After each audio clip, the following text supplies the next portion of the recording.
chainers, wherever you are in the world. This is Sarah Barnes-Humphrey with you today. Are you ready? Let's talk supply chain.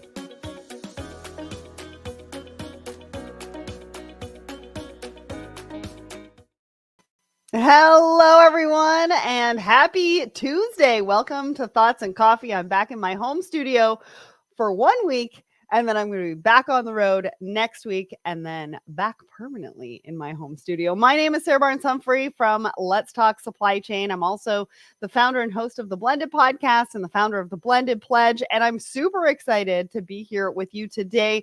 We've got my trade bestie on the show, Audrey Ross, and we've got a lot to talk about. There's a lot going on in the news. Audrey's got a really good market update for you.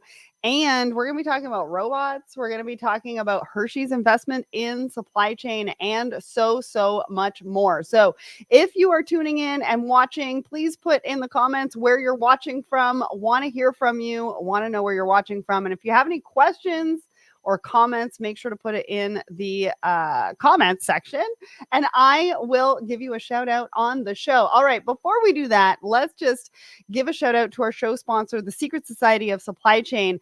Now, we are actually going to be doing things a little bit differently. So if you're not signed up for the newsletter for Secret Society of Supply Chain, go to secretsocietyofsupplychain.com. Sign up for our newsletter because we are going to be doing things very differently. I have a huge announcement coming up very soon, which I'm going to be recording next week, and it's going to come out in the next couple of weeks, and you're going to love it. I cannot wait to roll this out. So whoever's in the Secret Society of Supply Chain, watch out because it's going to be awesome.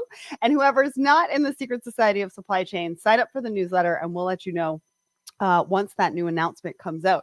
All right, let's talk about what's happening here. So we've got episode 433. It's our brand new Woman in Supply Chain episode with Annie of Texas. And she talks to us about her 30-year career in supply chain and really supply chain technology, how she found her voice, the advice she has for women in supply chain, and so much more. Her journey is extremely inspiring. We've put the link in the comments, so go and check that out. Listen to it wherever you listen to the show because it's a good one. All right, on Wednesday, November 13th, which is my birthday, 9 a.m. Eastern, Relex goes live, talking about demand sensing. Now, if you can't attend live, click the attend button and I will send you the recording, but you do not want to miss this one because it talks about the key to supply chain excellence. And we're actually going to be talking about demand sensing and planning in one of the articles coming up today. And it's super important between suppliers and buyers. So go and check that out. Wednesday, November 20th at 10 a.m. Eastern, Supply Chain Unfiltered, hosted by Christine Barnhart. She's going to be talking about the powering value-added logistics in today's market. So click the attend button. We'll send you the recording once they go live if you cannot attend live, but this is going to be a good one. Christine always has a great show. What else is happening? Oh, I am hosting this webinar with BlackBerry Radar, and we're talking about coordinating asset management and transportation and logistics. Now, we've got a really good lineup of guests. We've got Chad from Givens, Kevin from Splice, and we've got Chris from SiteTracks, and of course, Shannon Hamilton from BlackBerry Radar. So we've put the link to register in the comments. Go and check that out. Register. I want to see you there because this is going to be a really great discussion. All right. What else is happening?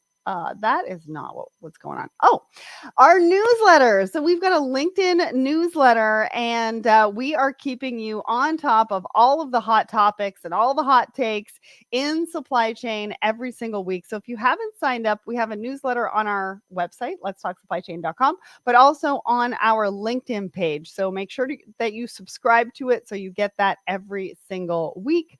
What else is going on? Oh, I'm going to be in person. These are our in-person events, and hopefully I'm going to see you there. So November 12th and 13th, I'm going to be in Atlanta for the Woman in Supply Chain Forum. Then February 10th through 12th, I'm going to be at Manifest. And then in May, so Home Delivery World has moved from June to May in Nashville versus Philadelphia. And so hopefully I'm going to see you there. It's May 21st and 22nd. I am going to be recording podcasts on site. So if you're going to be there make sure to reach out to our team and we can book you in. All right. Now, I think that's pretty much about it. Oh, I wanted to let you guys know that we also have another huge announcement, huge surprise coming up in a couple of weeks. And it could have to do with a reality TV star coming on to our show. And last week, we went live on Instagram for NMFTA. So if you're not following me at Sarah Barnes-Humphrey or Let's Talk Supply Chain on Instagram, we're going to be going live a lot more from the different conferences that we're going to. So make sure you follow us because we're going to go live and share some insider scoops from on the ground at some of the conferences that we are going to attend. All right, last but not least, Audrey, welcome to the show. I know, I'm sorry. I had a lot to talk about this morning, and I've already gone 7 minutes. Who knew I could talk for 7 minutes? I don't know. You're on mute. Who knew? How are you? Pretty good. Good. Little surprise for me. Yesterday, I took the afternoon off on Friday and, walked back into the office yesterday with like a potential rail strike on the West Coast. So, I've had a few people message me. They're like, did you see what's going on in Vancouver? I'm like, yes, but it's the weekend, so I'm going to have to wait to talk to anybody about it. That's a definite Monday problem. Which is crazy. I mean, how is this a surprise? I thought we handled this. Did we not handle this? I don't know.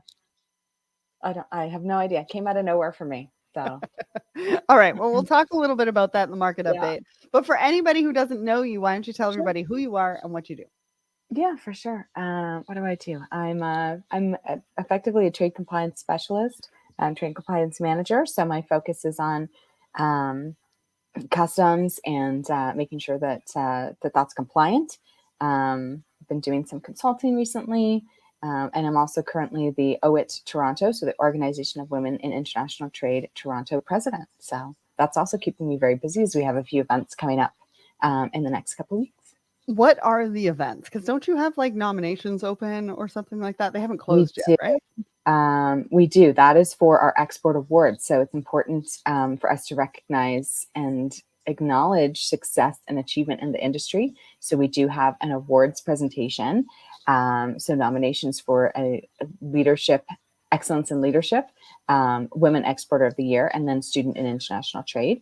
And then we also, I'm really excited, on Tuesday, December 3rd, we're going to be having a panel discussion and networking. So we're just finalizing some of the speakers, but we're going to be talking a little bit about globalization, deglobalization, what the trade landscape is like globally. So from a Canadian, we're based here in Toronto, Canada. So what that looks like for Canadian exporters and for Canadians doing business globally. So that one is also, I'm really looking forward to. Yeah, it sounds exciting. I don't think I'm in town. Otherwise, I would be here. What's Otherwise, you'd be invited. Yeah, Tuesday, December 3rd. Oh, no, I am here. I think you're back. Yeah. Okay, I'm waiting for the invitation from you in the mail. Yeah. Okay. Yeah. Stay tuned. We've got the save the day probably going out later this week. So, okay, make sure I'm on that list. Yes, I will. So we're hoping that we're going to be a little bit of a relief from the news cycle today. We can't mention the actual word of what is going on today, but we're hoping that we can be a little bit of relief. We've got some really good stories to share with you, but let's get to the poll of the week. Now, we ask you a question every single Wednesday morning on the Let's Talk Supply Chain LinkedIn, I believe on our Instagram as well. And because this was last week, it was a little bit more Halloween-y than, obviously we're all thinking it's over, but apparently not. So our poll, supply chain frights, which spooky scenario would haunt your dreams? So we've had 170 votes there. 55% of you said vanishing inventory, which is really funny because I feel like there's a lot of people experiencing this, because when this came out, I was at the cybersecurity conference with NMFTA in Cleveland, and they were talking a lot about cargo theft, and I was like, wow, isn't this interesting? 55% vanishing inventory. And then we had split down the middle, 19% ghost shipments and zombie suppliers, and then 6% we had haunted warehouses. What did you think of this one? Which one did you choose? I selected ghost shipments. That's what I voted for. Can you tell me why? Like, does it actually happen? because stuff gets lost, or people think things are lost, or so I've been dealing with that on a couple of different regions, even the last week of just we're not sure where it is, and there's the paperwork isn't maybe correct. So I chose Go Shipments, but I could see the inventory being a big issue. So Yeah, and it's really it's yeah. Anyways, it's funny loose because stuff in transit, loose stuff in the warehouse. yeah, and they can go, yeah, it can happen to anybody. So Erica says definitely vanishing inventory followed by non-responsive suppliers. We didn't have that as an option, but we probably should have done Well, that. zombie seems a little unresponsive, I guess. And then Chris says vampire management. I like Okay. that. Oh, I'm not entirely sure, but we talk about supply chain disruptions as like the major ones that are in the news, but really ghost shipments, vanishing inventory, those are just some of the disruptions that we're also dealing with on a daily basis. And not just at Halloween. Right.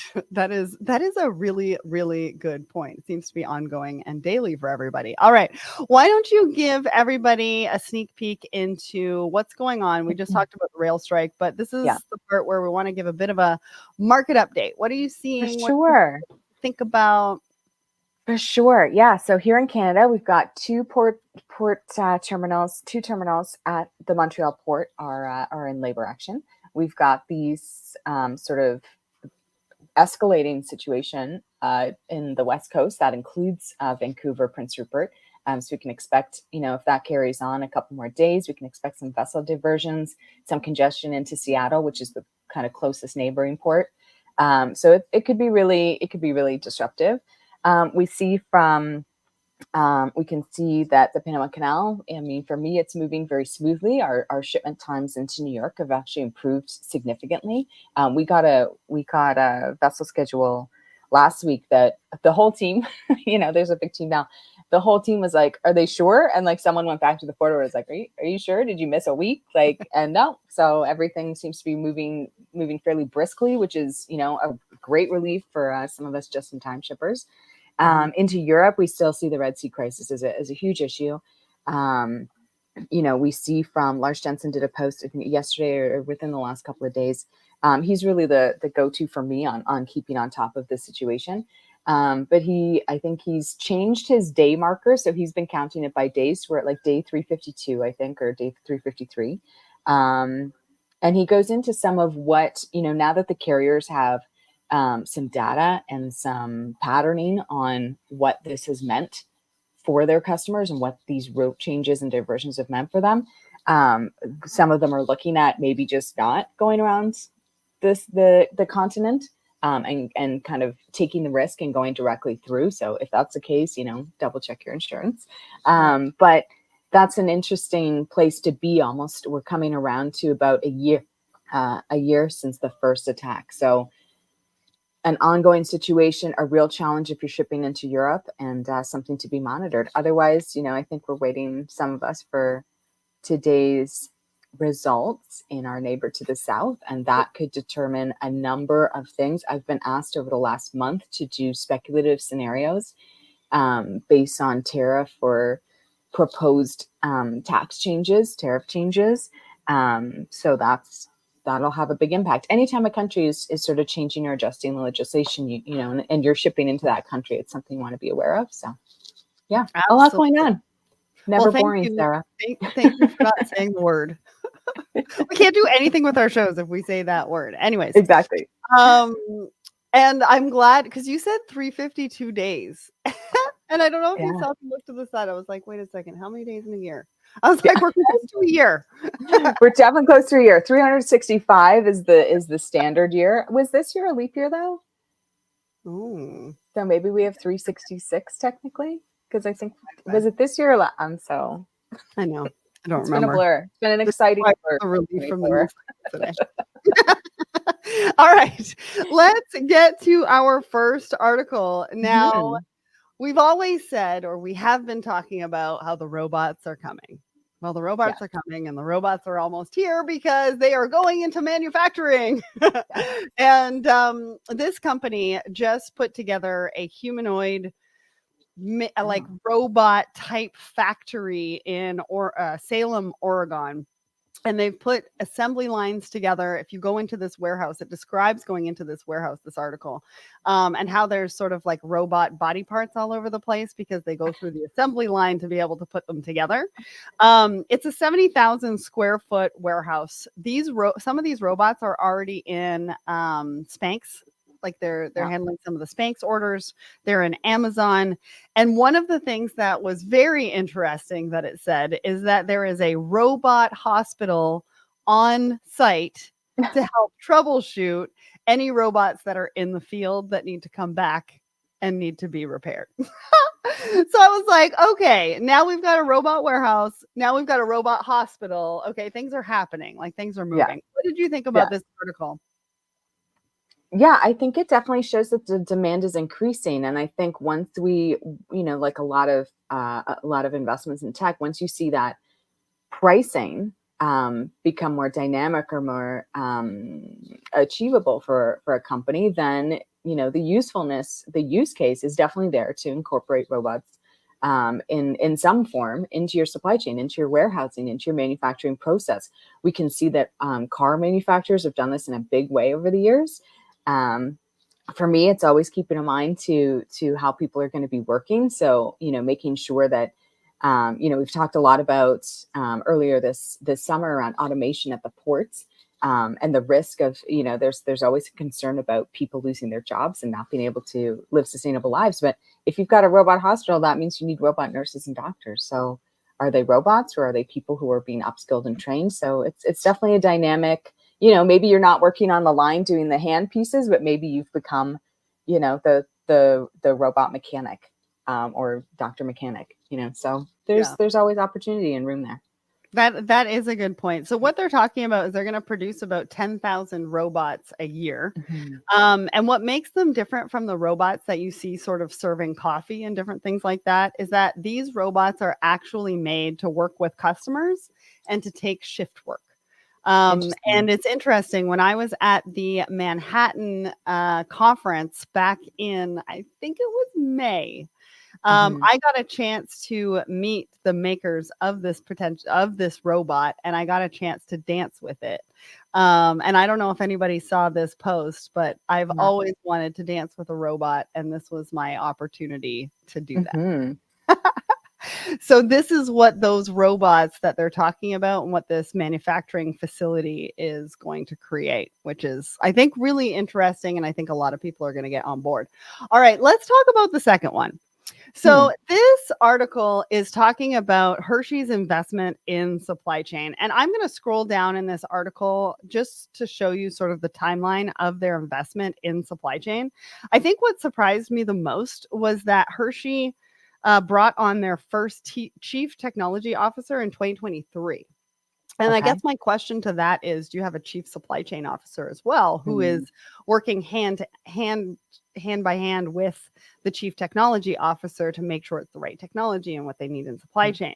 But what they're looking to do is they're looking to advance agility automation, optimize procurement, manufacturing, visibility, streamline operations, and focusing on demand planning. So they're looking to invest $250 million into their supply chain. But what was surprising to me was this is on top of a $1 billion investment that they have made over the last few years into their supply chain to get it to this point.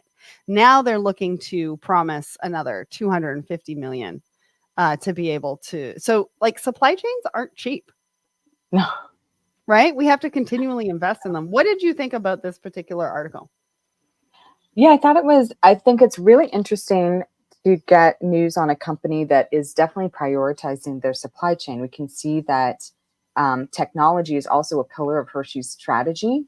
And so is supply chain, like making sure that their teams have what they need and to really find that agility and efficiency.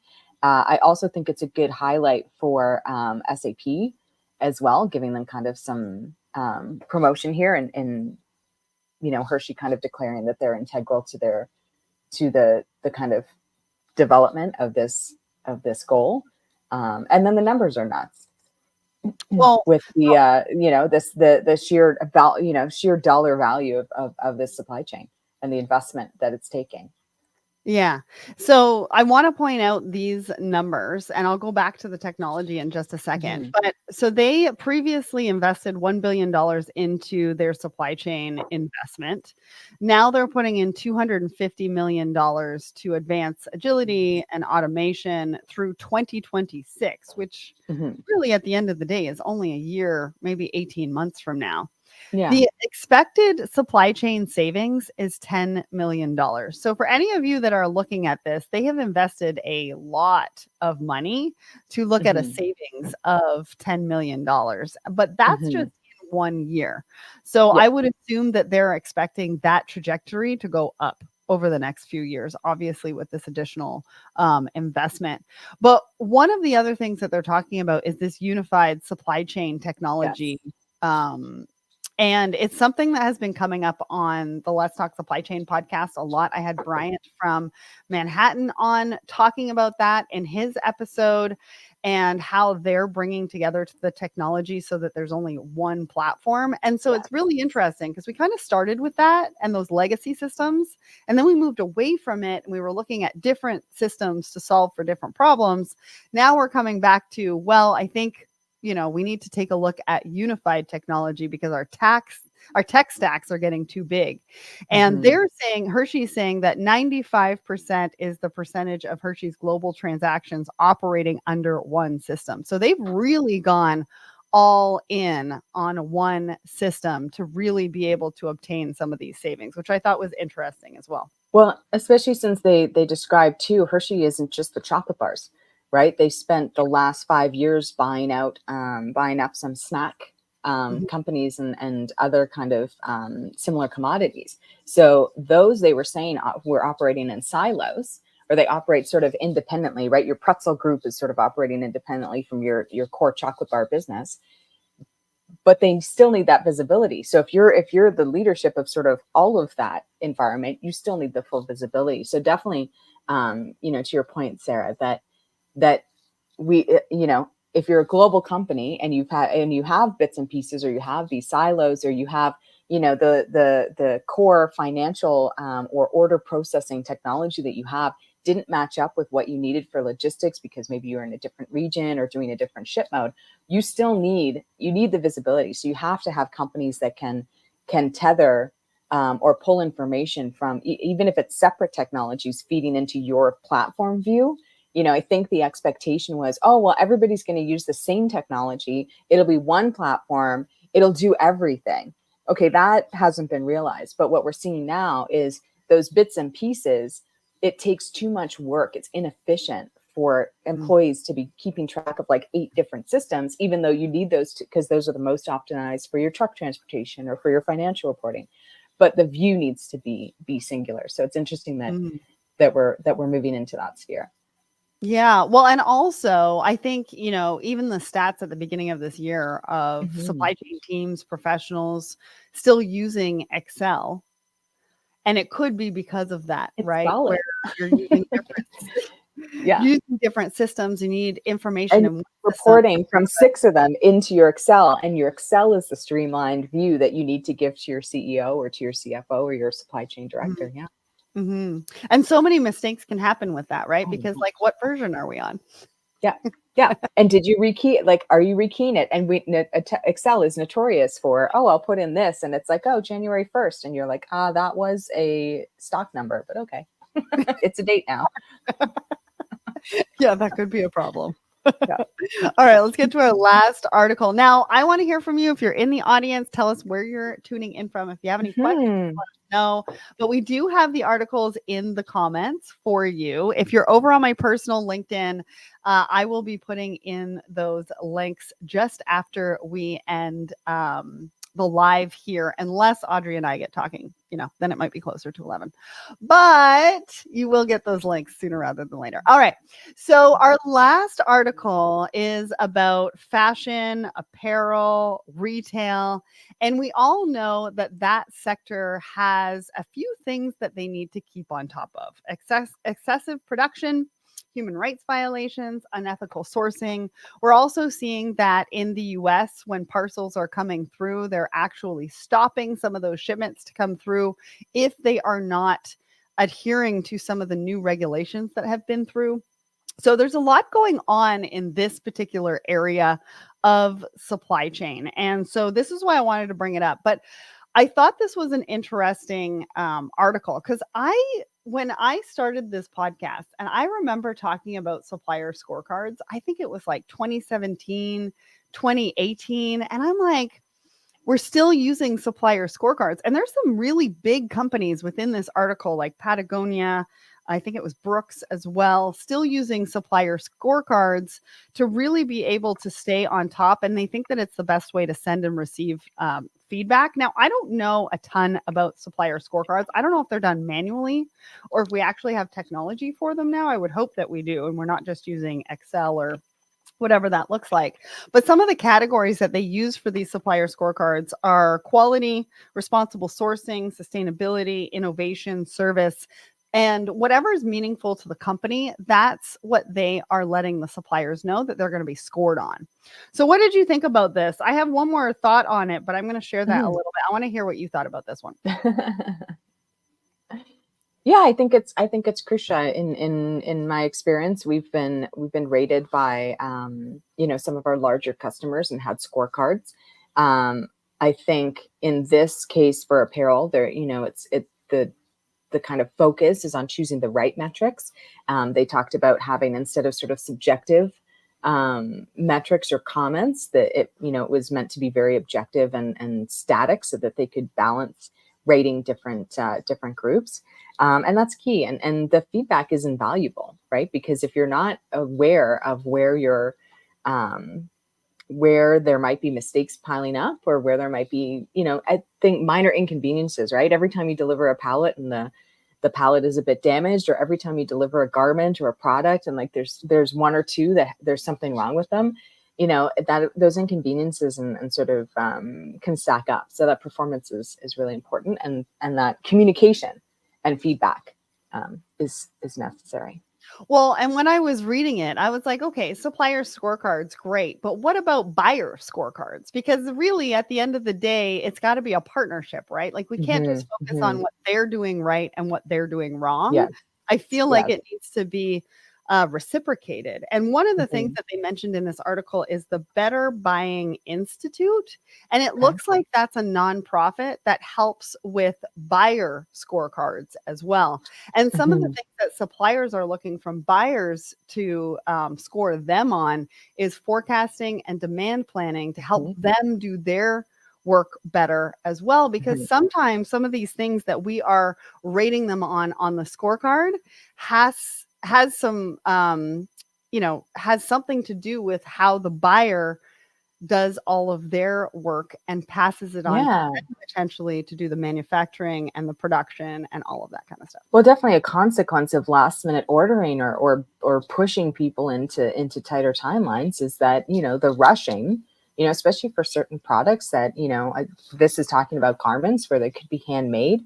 They might be run on a machine, but it is a hand, person running this through. And if they're rushing, if they're under pressure, if there's a tight deadline that the buyer keeps continually imposing on them, that's a correction that needs to be made. And I think, your overall philosophy around collaboration, right? These scorecards, I don't think, are meant to be doled out as like a punishment performance kind of singular to the supplier.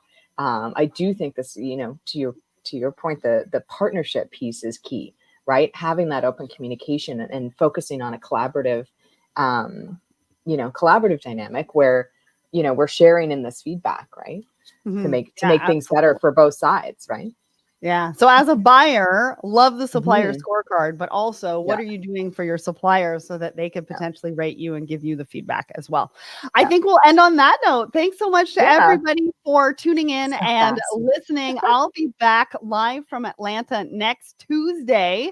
So make sure to tune in. Audrey, thank you so much for joining me today. And we hope everybody has a great week ahead. Ciao.